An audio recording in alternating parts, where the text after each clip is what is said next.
El doctor Héctor Orrego viene desde El Salvador, es un conocido speaker internacional que ha compartido con nosotros en pasados congresos nacionales de nuestra Sociedad de Neurología.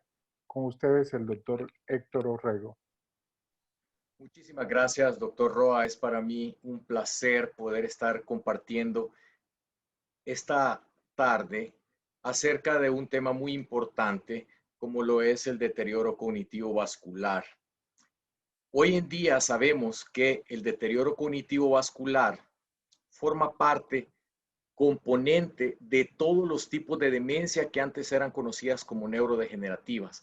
Hasta un 25% en la demencia por cuerpos de Lewy, hasta un 5% en la demencia frontotemporal y por supuesto un 60 a 70% en la enfermedad de Alzheimer, que era considerada como una enfermedad prototipo de neurodegeneración pura. Y esto se estudia desde hace mucho tiempo. Para 1672, Sir Thomas Willis, en su obra de Anima Brutorum, ya había hecho la observación que los pacientes que tienen hemiparesia frecuentemente padecían de fallas de memoria. Y también la observación a la inversa, que los pacientes con debilidad mental, los mencionaba él, en el curso de la evolución pueden llegar a tener diferentes alteraciones de hemiparesia, con esto pues evidenciando un evento cerebrovascular. Para 1910, Emil Kraepelin parecía tenerlo ya todo muy claro. Él separó las formas preseniles, que ahora son llamadas enfermedades de Alzheimer, y las seniles de demencia. Estas seniles era la forma vascular que él nominó, y no solamente eso, sino que ya las tenía divididas en 4 grupos que, si ustedes observan, basándonos en la fisiopatología de la enfermedad vascular cerebral, no distan mucho de las concepciones que tenemos ahora. Pero aquí estábamos apenas en 1910 y desde esta fecha, 1910 hasta 2007, desafortunadamente, la industria farmacéutica y la mayoría de instituciones de investigación se dedicaron sobre todo a la enfermedad de Alzheimer, pues obviamente si obtenían algo como cura de esta enfermedad, pues iba a ser un blockbuster para cualquier entidad sanitaria. Sin embargo, como ustedes ya saben la historia, incluso aquellas terapéuticas basadas en proteína tau fosforilada y amiloide beta para la enfermedad de Alzheimer no han tenido buenos resultados y por supuesto distan mucho de ser la cura. Es por ello que en 2007 se realiza la Declaración de San Antonio, en la cual se hace un llamado a la industria farmacéutica, a los institutos nacionales de salud, para observar la enfermedad vascular cerebral y la demencia o deterioro cognitivo vascular, puesto que es un tipo de demencia cuyos todos factores de riesgo son ya conocidos. Y algo más importante, todos ellos pueden ser prevenibles y modificados sin necesidad de alguna terapéutica muy exagerada. Es por ello que Antonia Nucera y Vladimir Hachinsky lanzan esta pregunta: ¿es la enfermedad de Alzheimer compañero de viaje o cómplices del mismo crimen? Y aquí podemos observar cómo en Ontario se realizó una campaña durante 10 años para tratar de abatir la incidencia de eventos vasculares cerebrales, para disminuir la incidencia de stroke. Y ellos lograron identificar que, por supuesto, los resultados fueron fabulosos, disminuyeron la incidencia de stroke, pero paralelamente, sin haber hecho ninguna otra movida, ninguna otra intervención, lograron obtener una reducción de los casos incidentes de demencia. Entonces, por Dios, no podemos prevenir una enfermedad y lograr que otra enfermedad se abata, a menos que los factores de riesgo y fisiopatológicos sean compartidos. Y es por ello que hoy les propongo que la enfermedad de Alzheimer es capaz de generar daño vascular y también lo contrario. El daño cerebrovascular es capaz de generar la fisiopatología similar a la enfermedad de Alzheimer, como lo veremos adelante. Ustedes pueden identificar acá todos los elementos que me hacen sustentar que la enfermedad de Alzheimer es capaz de generar daño cerebrovascular. Y un ejemplo es esta microfotografía con inmunohistoquímica, en la cual pueden identificar todos los depósitos de amiloide beta que no solamente están en la enfermedad de Alzheimer intraneuronales, sino que también se dan en el endotelio vascular. Y con ello, pues, se disminuye un sinnúmero de funciones, entre ellas el mismo aclaramiento de la misma proteína de beta amiloide. Y lo contrario también es cierto. El daño vascular es capaz de generar marcadores importantes de neurodegeneración. Este es, y lo tenemos a partir de 2018, el sello genético de la lesión o la injuria vascular cerebral. Y evidentemente hay cambios conformacionales en el DNA que además pues van a poder expresarse adelante en proteínas aberrantes. ¿Y qué proteínas son esas? Oh, sorpresa, beta amiloide y proteína tau fosforilada. De tal manera que lo que se creía que era el sello distintivo histopatológico de la enfermedad de Alzheimer como prototipo de la neurodegeneración, ahora sabemos que la misma enfermedad vascular cerebral es capaz de propiciarlo, es capaz de poder generarlo. Por eso será cada vez más difícil poder hacer aquella clasificación clásica en la cual creíamos que la enfermedad de Alzheimer era la más frecuente causa de demencia, la vascular en segundo lugar y el resto se repartía en las otras que ya conocemos, degenerativas o secundarias. Pero sabiendo esto, que la misma enfermedad de Alzheimer tiene un componente vascular importante y que el daño vascular es capaz de generar la producción de las mismas proteínas aberrantes de la neurodegeneración por Alzheimer, hoy tendríamos que clasificar al paciente que está frente a nosotros, no en esta gráfica de pastel a su izquierda, sino transitando en un espectro desde una demencia que antes se podría considerar vascular pura hasta una enfermedad de Alzheimer puro, puesto que los factores fisiopatológicos coinciden en muchas de sus vías. Un par de puntos importantes para entender el porqué del manejo de esta enfermedad es las manifestaciones clínicas. Y esta enfermedad vascular cerebral y el deterioro cognitivo vascular sigue una paradoja importante. Los infartos de gran vaso elocuentes, que por lo general cursan con hemiparesia, hemiplegia, afasia, etcétera, muy pocas veces pueden causar un déficit cognitivo. Y lo contrario, a su derecha observan que los infartos cerebrales pequeños, que casi siempre son silentes, estos casi siempre cursan con déficit cognitivo y podría parecer paradójico y podría refutarse en esta plática. Sin embargo, yo voy a tratar de convencerlos de esto. Y para el ejemplo de del primer postulado que tenemos a la izquierda, pues el mejor ponente es el profesor Louis Pasteur, todos ustedes lo conocen, y probablemente algunos de ustedes no sabían que sufrió de enfermedad vascular cerebral. En esta lámina podemos ver pues, lo que ya sabemos, que la enfermedad vascular cerebral, si no se maneja adecuadamente, es recurrente.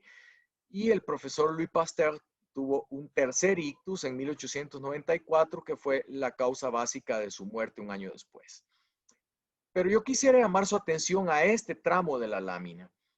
Sus estudios en fermentación y cerveza, ¿qué sería de la humanidad sin estos estudios? Sus estudios sobre el antrax, el cólera aviar, la misma vacuna de la rabia, todos estos desarrollos científicos fueron realizados después de su primer infarto cerebral que lo llevó a hemiplegia izquierda, como ustedes lo pueden ver posando acá.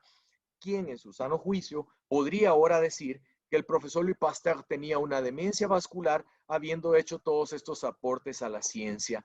Lo contrario es lo que más nos preocupa, que aquellos infartos pequeños, silentes, que no dan hemiplegia, que no dan afasia, casi siempre causan deterioro cognitivo.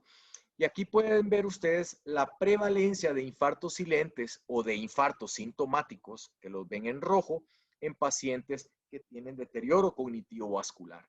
Y por supuesto es incomparable. La gran mayoría de ellos son por enfermedad de pequeño vaso, son por infartos silentes que casi nunca se van a manifestar y que si no los buscamos a través de un estudio de neuroimagen, no los vamos a encontrar.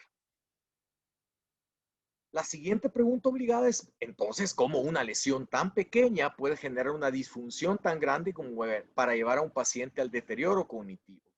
Recordemos que la enfermedad de pequeño vaso y estos infartos silentes, muchos de ellos son lacunares, miden por definición 3 milímetros o menos, están alojados casi siempre en la sustancia blanca profunda. Y en ese momento, en esa ubicación, en la sustancia blanca, ya van los axones muy empaquetados de grandes áreas de corteza representados acá. Y es por ello que eso nos puede llevar a disfunción y se ha demostrado en diferentes palestras. Aquí ustedes pueden ver la hipoperfusión, el hipometabolismo que se da en áreas cuyas proyecciones axonales profundas han sido dañadas por un infarto lacunar. Es decir, un infarto profundo genera disfunción cortical amplia, como lo ven en la imagen. Y por supuesto, a medida acumulemos lesiones de sustancia blanca, pues vamos a ir acumulando un mal desempeño cognitivo. Quien sabe más de lesiones de sustancia blanca silentes es Clinton Wright, de la Corte del Norte de Manhattan, con múltiples publicaciones de la Corte No Más, y él propone cómo puede ir avanzando el deterioro cognitivo de acuerdo al volumen de lesión de sustancia blanca que el paciente tenga. Y esto, por supuesto, en pacientes reclutados sin ninguna evidencia clínica, es decir, a través del examen neurológico, la historia, sin ninguna evidencia de un evento vascular cerebral clínicamente manifestado. De tal manera que es importante indagar esto. La gran dificultad es que a priori casi siempre tenemos en nuestros pacientes solamente una tomografía axial, pero hay que tratar de ser acuciosos y muchos de nosotros vemos frecuentemente esta rarefacción de la sustancia blanca en el TAC, que se empieza a ver un poco más hipodenso, casi siempre son simétricas, que hace algunos años se conocía como leucoaraiosis y que esto está representando ya enfermedad de pequeño vaso y con mayores volúmenes pues es más evidente al punto que ya no se puede ignorar. Algo muy importante que pueden ver acá a la derecha es que el grado de atrofia cortical que tiene el paciente podríamos decir que es moderado, no es tan severo como sí lo es ya la extensión de lesión de sustancia blanca y que es la causa del deterioro cognitivo de ese paciente. El otro punto es la evolución. Desafortunadamente, casi siempre en medicina dependemos de criterios como para poder certificar una enfermedad. Y la demencia vascular, pues no es la excepción. De tal manera que para considerarla necesitamos un evento índice, que es un evento cerebrovascular, y a partir de ello, el paciente puede no desarrollar demencia en los siguientes meses, como fue el caso del profesor Louis Pasteur después de su primer infarto cerebral, o puede desarrollar demencia. Esta es la concepción clásica. Y por supuesto, el paciente va a considerarse que desarrolló demencia hasta que cumpla un punto de corte para catalogarse como tal. Para este caso tenemos la más utilizada como tamizaje hoy en día para deterioro cognitivo vascular, que es la escala cognitiva de Montreal o MoCA test. Pero en este tramo entre no tener demencia y llegar a un MoCA abajo de 26 puntos, sin duda que hay un deterioro, porque todo este proceso es continuo, no puede ser así como escalonado, tal y como se concebía antes. De tal manera que hoy podemos proponer esto. Diferentes pacientes con diferente reserva cognitiva, diferente grado de escolaridad, etcétera, con diferente desempeño cognitivo, serán sometidos a injuria vascular, sea esta manifestada clínicamente o subclínica, si se logra demostrar en estudios de imagen, y a partir de ello podrá ir teniendo neuroreparación o mayor neurodegeneración y generará diferentes grados de deterioro cognitivo. Ahora, este día nos concierne hablar de esta caja negra. ¿Qué factores entonces pueden hacer que un paciente de diferente estatus cognitivo previo a la injuria vascular, con diferentes comorbilidades subyacentes, etcétera, pueda avanzar más rápido o no hacia una demencia vascular? Y ahí es donde vemos el manejo. Inicialmente, pues, donde más tenemos que hacer hincapié es en el manejo de los factores de riesgo. De esto no tengo tanto que decirles a ustedes porque son expertos en ello. Sin embargo, yo quisiera mostrarles la evidencia más reciente respecto a los factores de riesgo que sí se sabe que tienen un impacto en modificar el desarrollo o la velocidad de desarrollo de deterioro cognitivo. Sin duda sabemos que la hipertensión es un factor de riesgo, pero lo que muchos no entendíamos hasta hace algunos años es que se apostaba por un control estricto de la presión arterial. Y hoy sabemos que el control estricto de la presión arterial comparado con un control estándar, este control estándar es por abajo de 140-90, puede tener un impacto bastante similar que se traslapa y que no genera diferencias estadísticamente significativas. Fue publicado el año pasado en el estudio Sprint Mind. Y no solamente eso, sino que lo más preocupante es que aquellos pacientes que están en el grupo de una terapéutica intensiva para controlar la presión arterial si se llegan a cifras limítrofes de la presión arterial como 160, por ejemplo, que alguien podría decir, wow, esto es un control óptimo, genera mayor grado de isquemia de la sustancia blanca. Todos estos pacientes hipertensos que pueden ser clasificados en patrones deeper, es decir, que durante el sueño, especialmente en el sueño REM, pueden hacer fluctuaciones de presión arterial, pues es ahí donde hacen un reset, una vuelta a cero de la frecuencia cardíaca, de la presión arterial, hacemos un reset de la temperatura corporal en esa etapa REM del sueño. En ese momento pueden tener grandes valles de hipotensión y si el paciente está excesivamente controlado con antihipertensivos, vamos a tener alterada esa vasorregulación cerebral, que es la que nos impediría hacer episodios de isquemia silente y acumular enfermedad de pequeño vaso. Entonces, el control estricto de la presión arterial, cuando lo llevamos a cifras límites como 160, 105-60, es riesgoso y favorece el desarrollo de deterioro cognitivo vascular y acúmulo de enfermedad de pequeño vaso. Igual puede suceder para aquellos pacientes a quienes se les da un antagonista selectivo canales de calcio, como lo puede ser el nimodipino, creyendo que con esto se puede favorecer una protección, una neuroprotección para el deterioro cognitivo. Nada más falso que eso. Estos pacientes tienen una vasodilatación artificial o farmacológica por los antagonistas de canales de calcio selectivos, y lo que generamos con eso es que en los valles de hipotensión se pierde la vasorregulación sanguínea y ya no pueden hacer estos fenómenos de vasoconstricción para aumentar la presión de perfusión y el flujo sanguíneo cerebrovascular, de tal manera que es muy riesgoso tratarlos de esa manera. Y no solamente eso, sino que aquellos pacientes que acusan sensación de cabeza hueca al pararse, es decir, como un marcador clínico de la hipotensión postural, los que tienen fluctuaciones en la presión arterial, son quienes más frecuentemente desarrollarán deterioro cognitivo. Esto fue publicado hace un mes y medio y hoy sabemos que aquellos pacientes que usan agentes hipotensores que generan más fluctuaciones de presión o episodios de hipotensión postural cuando están bien controlados, tienen mayor riesgo de desarrollar casi de 1.8 veces más deterioro cognitivo vascular. Y estos agentes, pues como ustedes lo saben, más frecuentemente son los diuréticos y los beta bloqueadores. ¿Qué podemos decir del dismetabolismo de la glucosa? Hace ya 3 meses se ha publicado que la prediabetes no es un factor asociado a un deterioro cognitivo clínicamente manifestado. Es decir, a pacientes diabéticos, prediabéticos y normales se les sometió a un estudio multicéntrico que incluyó a 6 países, todas las esferas cognitivas o dominios cognitivos para ver alteraciones en la atención, lenguaje, funciones ejecutivas que son muy importantes en el deterioro cognitivo vascular, y solo aquellos que ya cumplían criterios para diabetes se asociaron a peor desempeño cognitivo.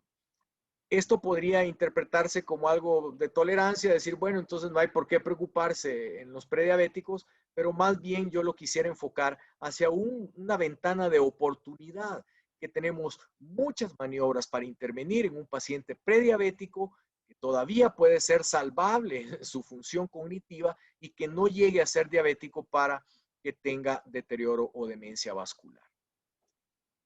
El otro factor que ha sido de impacto en el transcurso de este año para el manejo de factores de riesgo en el deterioro cognitivo vascular es la reserva cognitiva, y es todo aquel cúmulo de conocimientos previamente adquiridos, el grado de escolaridad que tengamos, la función que desempeñemos, etcétera, que nos da como un buffer o un patrón de resiliencia ante injurias que nos lleven a deterioro cognitivo vascular.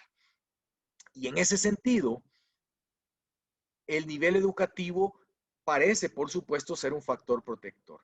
Veamos cómo un paciente con educación superior tiene un mejor desempeño cognitivo, un paciente con escolaridad secundaria, pues tiene un odds ratio de 1.89 para deterioro cognitivo vascular, y un paciente que apenas alcanzó nivel de escolaridad primaria, pues ya su odds ratio es de 2.42, con intervalos de confianza que, como pueden ver, no tocan el 1, pero eso es hasta de simple intuición, ¿no? Creer que esto va a tener ese comportamiento. Pero esto es lo que nos debe de preocupar, incluso a nosotros como médicos, que muchas veces nos preciamos de tener un alto nivel de escolaridad, por supuesto, y vean cuando se compara el tipo de ocupación a la que nos dediquemos.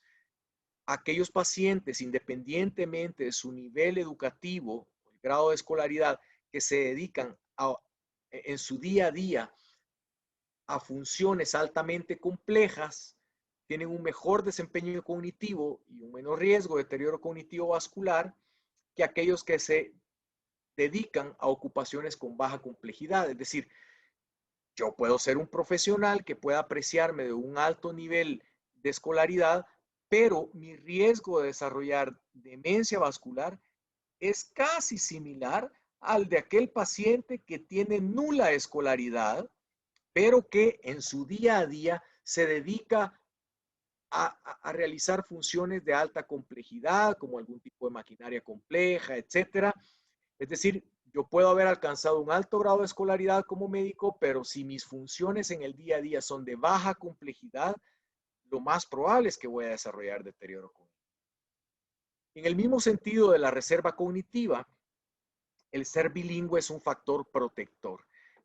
Esto lo hemos dejado plasmado en la revista Brain on Words que publicamos en noviembre del año pasado, y es como los hispanos que viven en Estados Unidos, que ya son bilingües, que manejan español e inglés, tienen un menor deterioro en cualquiera de las esferas cognitivas que ustedes puedan observar acá: memoria, lenguaje, atención, etcétera, memoria visoespacial, comparado con aquellos pacientes no hispanos que no son bilingües. De tal manera que muchas veces se ha creído que las minorías en Estados Unidos tienen mayor factor de riesgo para cualquier enfermedad neurológica, y vaya que lo puede ser por mal acceso a servicios de salud, pero en esto logramos demostrar cómo ser bilingüe es un factor protector. Y respecto a esta misma reserva cognitiva, yo quisiera hablar de algunos factores de riesgo poco tradicionales para la conversión a demencia. Aquí tenemos pacientes con deterioro cognitivo. Ya ustedes saben, un buen porcentaje de ellos en el tiempo se convertirán en pacientes con demencia, pero otro porcentaje de ellos continuarán en el tiempo estables con el mismo deterioro cognitivo leve, sin llegar a un deterioro cognitivo mayor, que antes era llamada demencia. Y donde quiero llamar su atención es a este segmento en color azul claro o celeste, que fue un 37% de pacientes que, siendo catalogados con deterioro cognitivo, en el seguimiento fueron convertidores a demencia. Y en este grupo de pacientes convertidores a demencia, este es el porcentaje que se encontró de estos factores de riesgo que podrían no considerarse como muy tradicionales. El 13.5% tenían enfermedad renal crónica, el 18.3% enfermedad hepática, pero que aún no tenían manifestaciones neurológicas, es decir, se han excluido aquí pacientes con encefalopatía hepática, por supuesto.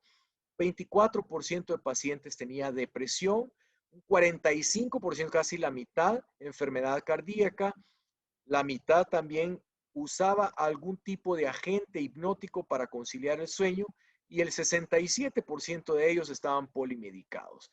Esto va más allá de los factores tradicionales de riesgos cerebro y cardiovascular, como dislipidemia, diabetes, hipertensión, etcétera, que es un factor alarmante como para poderlo tomar en cuenta y evitar una progresión rápida a demencia en los pacientes que detectemos de forma temprana. Otro factor de riesgo poco considerado hasta los últimos años es la fibrilación auricular. Aquí ustedes pueden ver enlistados todos los fenómenos por los cuales la fibrilación auricular nos puede dar demencia, y muchos de ellos, por supuesto, como pueden observar, son independientes de aquellas fibrilaciones auriculares que generan infartos cerebrales cardioembólicos, puesto que ello ya por sí solo, el infarto cardioembólico, ya como cualquier otro infarto cerebral, es un factor de riesgo para deterioro cognitivo. Pero hay otros factores, algunos de ellos son epifenómenos, que van acompañando a esto independientemente de hacer o no infartos cerebrales. Y la anticoagulación por sí sola se ha demostrado que se asocia a menor incidencia de demencia y deterioro cognitivo vascular en pacientes con fibrilación auricular por razones bastante obvias, pero también vean ustedes cómo el uso de medicamentos que frecuentemente se utilizan en la fibrilación auricular como beta bloqueadores, etcétera, son asociados a deterioro cognitivo vascular.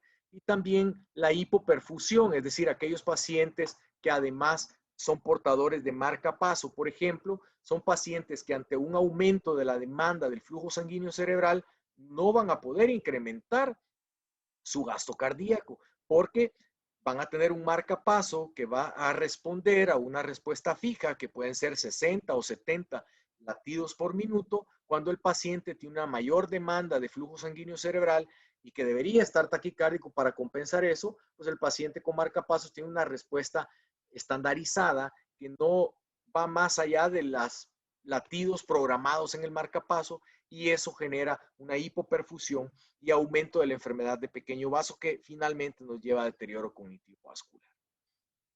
Y el llamado más importante es esto, ya todos nosotros sabemos después de la publicación del estudio Finger ya hace casi 3 años, que el momento para prevenir el deterioro cognitivo vascular no es cuando nos diagnostican hipertensión arterial o no es cuando ya tenemos un deterioro cognitivo, no es cuando llegan a la consulta del neurólogo, sino que la llave está acá, en la adultez temprana, entre los 18 a los 35 años, puesto que toda la evidencia actual nos dice que la modificación de los factores de riesgo a esta edad es la que nos va a evitar llegar a tener en edad media deterioro cognitivo vascular. Sin duda que tener una dieta saludable, hacer ejercicio a los 60 años es beneficioso, pero no nos va a ayudar a prevenir demencia como si lo hacemos a estas edades. Entonces, cuando se vive la flor de la juventud y realmente no tenemos ninguna preocupación por nada,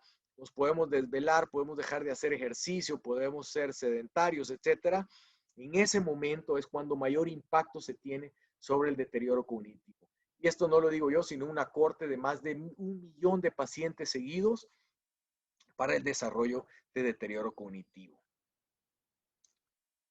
Y algo muy importante es hacerle caso a nuestros pacientes cada vez que se quejen de una falla de memoria, aunque no logre ser objetivable. Aquí ustedes tienen todos los pacientes que se quejan de deterioro cognitivo a 4 años de seguimiento y, por supuesto, hay pacientes que se quejan de deterioro cognitivo y que cuando hacemos las pruebas neuropsicológicas ya lo podemos catalogar como un deterioro cognitivo mayor incluso. Pero hay otros pacientes que no pueden ser catalogados en ese momento como deterioro cognitivo vascular o demencia vascular, que se considera como un envejecimiento normal o exitoso, pero que por el solo hecho de haberse quejado ya de fallas de memoria que eran tan sutiles, el paciente se conoce y sabe cuál ha sido su desempeño durante toda la vida y sabe reconocer que ya no es el mismo. Pero las escalas que tenemos no logran identificarlo, es decir, no logramos llegar a ese umbral para identificar el deterioro cognitivo. Entonces, el solo hecho de quejarse se asocia a mayor adelgazamiento de la corteza entorrinal y se asocia a mayor cantidad de angiopatía amiloidea encontrado en estos pacientes cuando se siguen a 4 años. Y finalmente vamos a hablar de lo más frustrante, el manejo farmacológico en este tipo de demencias. Observen cómo las últimas guías de manejo para demencia vascular fueron publicadas en Stroke en el 2011. Y para aquel entonces solamente un anticolinesterásico era tomado como una evidencia nivel A para deterioro cognitivo vascular.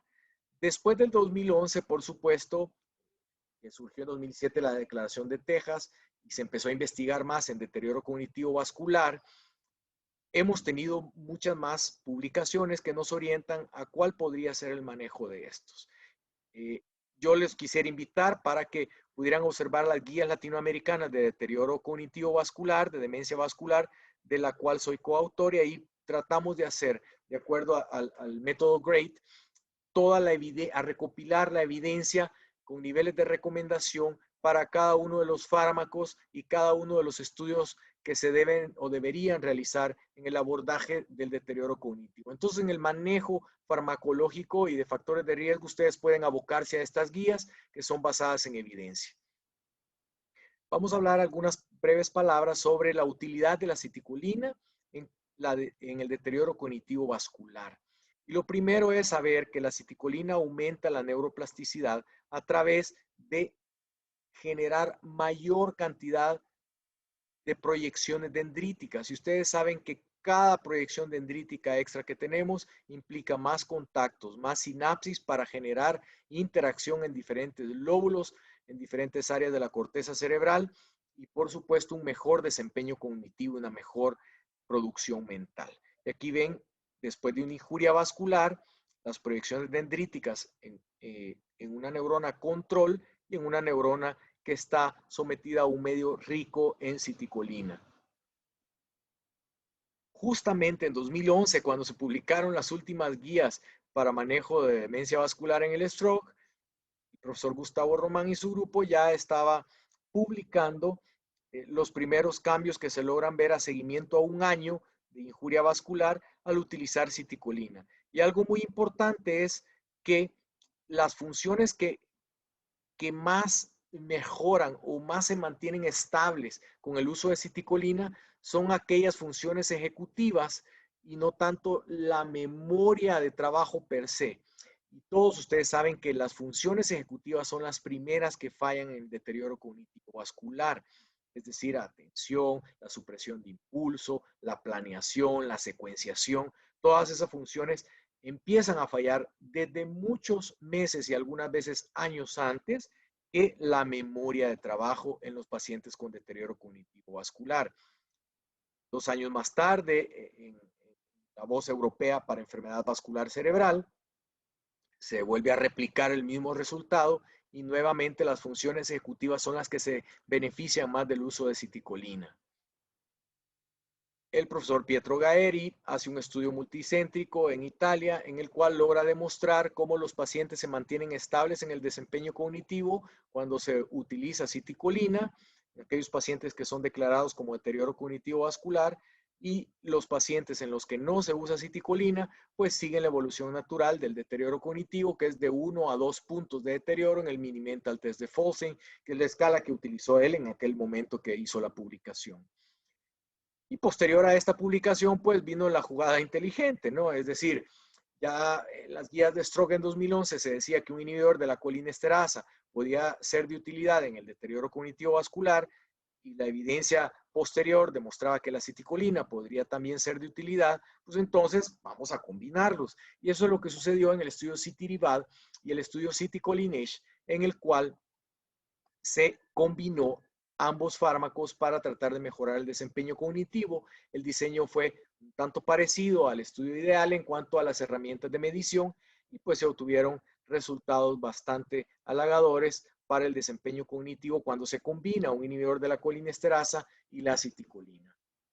Como un take home puedo decir que los infartos silentes y lacunares en sustancia blanca son más comunes que los infartos clínicamente manifestados en la edad adulta y ellos por sí solos, estos infartos silentes, son capaces de causar cambios conductuales, de atención, de memoria y de funciones ejecutivas que en su conjunto son la manifestación del deterioro cognitivo vascular.